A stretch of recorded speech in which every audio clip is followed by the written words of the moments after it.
Ha? Tumusunogin kita dyan? Asan na yung ano? Yan o, nandun na tayo. Sunogin kita? Ha? No? Ha?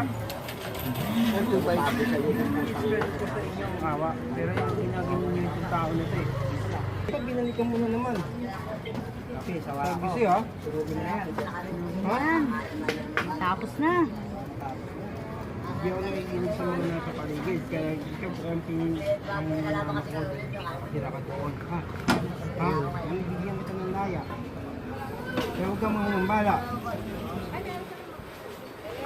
Sabihin mo sa kanila ng dalawang bigay. Ha? Sabihin mo na magpakita namin yung isa. Yan. Ganyan na lang yung isa para sa kapatid. Kasi